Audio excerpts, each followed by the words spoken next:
Vamos acionar o Vincenzo Dalicani pra falar como é que tá a cabeça do técnico Wesley Carvalho. Já tem um esboço desse time que vai jogar o clássico de domingo? Boa tarde, Vincenzo. Boa tarde, TT, muito boa tarde aí aos amigos da bancada, boa tarde especial ao ouvinte que nos acompanha. Um esboço ainda não, o Wesley Carvalho ainda não treinou propriamente com o time titular nos treinamentos dessa semana, mas já dá para pintar um panorama legal, algo que projete que o Wesley Carvalho vai pensar para o Clássico Atlético do próximo domingo. Ele começa a testar, tem testes em todos os setores do campo, o Atlético vai testando durante essa semana em todos os setores, inclusive no gol. Trouxemos ontem que o Bento passou a treinar com bola e com todo o elenco do Atlético, está recuperado da lesão no músculo posterior da coxa direita, voltou a treinar normalmente e muito provavelmente será titular do Atlético no Clássico Atletiba contra o Coritiba. O Bento então passa à frente do Léo Link, que vem muito bem, mas o Bento é o titular da posição. A tendência é de que ele seja titular na partida do domingo. Vamos ter essa confirmação mais para o final da semana, no treino de sábado muito provavelmente, mas o Bento tem a tendência de ser titular na partida contra o Coritiba no domingo. O Furacão também tem dúvida na lateral direita. Bruno Pérez, que seria a substituição natural ao Madison, que sentiu uma lesão na coxa, ainda tem um físico muito mal desenvolvido para esse momento da temporada. Não jogava há muito tempo, não jogava desde abril pelo futebol turco, chegou ao Atlético, fez 2 partidas, entrou no jogo contra o Flamengo, entrou na partida contra o Internacional. O jogo contra o Internacional foi até exemplo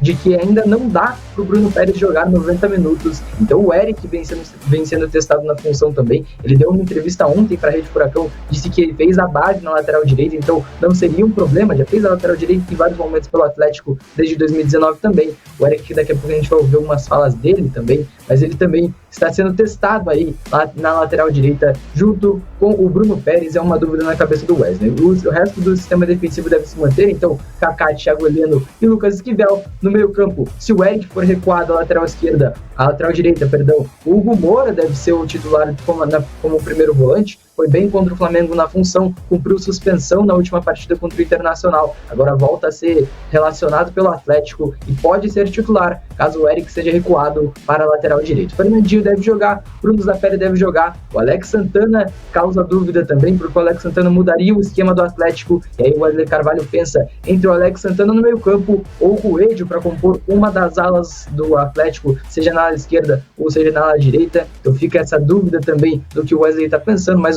o Alex Santana também tende a ser titular desse time, vem numa fase muito boa, 2 gols nas 2 últimas partidas do Furacão, vem sendo decisivo o Alex Santana. E aí a dúvida principal é no ataque, e até em teste de hoje que a gente colocou aí, para você que nos acompanha votar no YouTube, Jovem Pan Grupo RIC também, Arriagada, Rômulo ou William Bigode para ser o camisa 9 do Furacão contra o Coritiba. Vou dizer para vocês que o Rômulo e o William Bigode são cotados, o Arriagada nem tanto assim, e o Rômulo trabalha demais. Informação interna dos relatos lá de dentro do Atlético é que o Rômulo trabalha muito, se recuperou de lesão recentemente, é verdade, não tem ritmo de jogo, assim como o William, na verdade, né, porque o William também se recuperou de lesão recentemente e está sem ritmo. Vamos ver a decisão do Wesley Carvalho. Então, ainda não é um esboço desse time, mas há um panorama. O Atlético, então, vai ter o Bento no gol, muito provavelmente, pode ter na lateral direita Bruno Pérez ou Eric, o sistema de zaga deve ser mantido com Kaká, Thiago Heleno e Lucas Esquivel. No meio campo, se o Eric não jogar como primeiro volante, se jogar como lateral, Hugo Moura, mas deve ser o Eric. Aí Fernandinho como segundo volante e Bruno Zapelli. E aí você vai ter o Canóbio, o William Bigode ou o Rômulo, e aí Coelho ou Alex Santana. O Coelho seria um ala, o Alex Santana iria compor um meio campo com 3 jogadores de contenção, mais o Bruno Zapelli. Improvável, o Furacão ainda muito cedo, tem vários treinamentos saindo nessa semana, tem hoje, amanhã e no sábado, então o Furacão ainda não está definido, vai se definir ao longo dessa semana, mas esse é um panorama do que o Wesley Carvalho tem pensado lá no CT do Caju, do PT.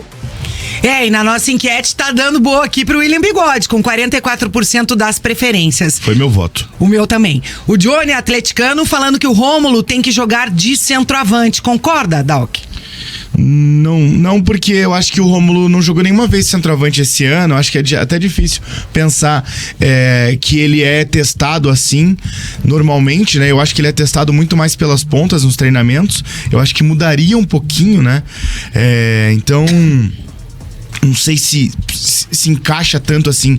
Eu optaria mais pelo William, que tá mais acostumado a jogar por ali, né? Porque o William, ele seria um centroavante um pouquinho diferente do que o Atlético tem, né, em termos de Vitor Roque e Pablo, né? O Pablo, apesar de sair muito da área, buscar muito a bola, ele é muito mais centroavante de finalização de fato, né?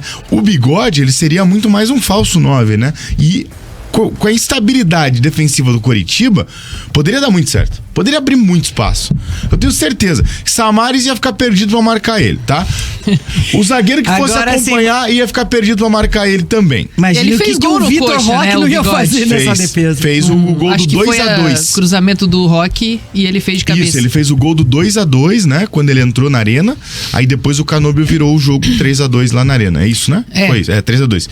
Então eu iria de William Bigode, Jana. E o Canóbio é aquele jogador que volta bastante também, né? Pra fazer também essa recomposição defensiva, enfim. Eu acho que o Atlético ficaria bem servido ali com o Canóbio e o Bigode na frente. Eu acho que o Bigode é mais o cara da posição. Sim. E talvez tenha condições de entrar aí desde o início da partida. O RH nem foi utilizado, então, né? O mais da posição é o RH, né? Arregada, mas o RH é o mais da Mas posição. aí se você colocar ele como titular justamente num clássico, Pra fica mim não um faz pouco sentido. incoerente. Total incoerência, na Ele minha pode opinião. até entrar durante o jogo. E aí entra esse grande ponto que o Vincenzo suscitou da questão do Eric jogar pela direita, né? Porque o Bruno Pérez, apesar de ter jogado 90 minutos contra o Internacional, né? Porque ele entrou com 8, né? Aliás, ele entrou com 2, né? Ele entrou com 2 minutos. É verdade, o Madison sente o primeiro lance do jogo, né? Verdade, primeiro lance do jogo com 45 segundos, o Madison puxa a perna, sai com 1 minuto e meio, então o Bruno Pérez jogou mais que 90 minutos por causa dos acréscimos na partida contra o Internacional. Eu colocaria então o Eric na direita mesmo, já que internamente dá pra ver que ele não tem condição. Colocaria o Eric na direita, bota o Alex Santana no meio. Eu faria isso. Também. Faria isso. Deixa o Zapelli centralizado, coloca o Coelho mesmo assim. Então jogaria daí Coelho, Canóbio e algum centroavante, né? Seja RH, seja Romulo, seja William Bigode, né? E mantém essa estrutura de meio. Só que com um pouco mais de força ainda. Porque já dá pra ver, qualquer adversário que força o Coritiba entrega. No clássico, O Zapelli é aquele cara que eu acho que tem essa habilidade pra fazer ficar no esses lugar do Vitor duelos, Bueno. pra fazer os dribles, sim. E daí entra muito na questão de que o clássico pode mudar positivamente o ambiente do Coritiba, né? Uma vitória no clássico pode acender uma chama ali e tal, não sei o quê. Só que o clássico pode acabar com tudo. Ainda mais. Né? E o Atlético tem uma superioridade de qualidade, naturalmente de pontuação na tabela, qualquer um tem, né? Também, né? Técnica também. Então, assim, se forçar um pouquinho esse meio de campo do Coritiba que tá perdido, a chance do Atlético ganhar com certa tranquilidade é grande. E você vem com jogadores do Atlético que estão voltando, né? Que passaram muito tempo também no departamento médico, estão ganhando oportunidade e que vem num bom momento, diferente do Coritiba, né? Que ainda não encontrou esse clima, talvez, para poder depositar suas esperanças. O Alex Santana é um jogador que vem sendo utilizado e que vem muito bem. E ele tem essa qualidade, né? De chegar na área, de arriscar de longe ali. Tem essa capacidade técnica, né? De acrescentar o time do Atlético. E isso pode ser decisivo num clássico, né? Porque muitas vezes no clássico o jogo acaba ficando muitas vezes truncado ali. Porque é um jogo diferente, né? Mais pegado, enfim, intenso. E eu acredito que os jogadores do Atlético têm qualidade para conseguir decidir de diversas maneiras ali. Então, assim, por mais que não tenha o Vitor Roque, né, o artilheiro, e que seja um desfalque aí até o final da temporada, eu acredito que pro clássico o Atlético fica bem servido. E aí a importância também de ter o Eric na direita é que o Wesley consegue manter a estrutura que ele utiliza com a saída de 3, né? Formando a linha de 3, né? E fazendo esse 3-6-1 que ele tá usando. Porque daí o Eric é um cara que vai conseguir dar conta do corredor. Porque o Bruno Pérez, condição física, não tem, né? O Wesley até falou na coletiva contra o Inter que o Bruno Pérez tem mais qualidade para saída de 3. Só que ele sempre foi um jogador que atacava muito mais. Então ele poderia ter feito a ala naquele jogo e mantido o Esquivel ali atrás. Como o Eric pode ser utilizado ali, o Eric pode fazer naturalmente corredor e você não tira o Canóbio de onde ele tá estando melhor, que é a ponta esquerda hoje. Exatamente. Muita gente participando por aqui. O Márcio Luiz, o Coxa é um amontoado de jogadores. Se o Atlético colocar o sub-20, ganha desse timeco. O Glad atleticano tá por aqui, tá participando, dizendo que esse jogo seria o jogo certo pro Arriagada ganhar confiança. O Alan Evangelista também tá aqui. Muita gente participando. O Rogério Coelho falando, o Arriagada escalado para a volta de Lost. Ele aparece no banco de reservas às vezes, mas some, né? Sobe. Não entra nunca, né? Caverna do Dragão. Eu acho que agora ele vai estar no banco.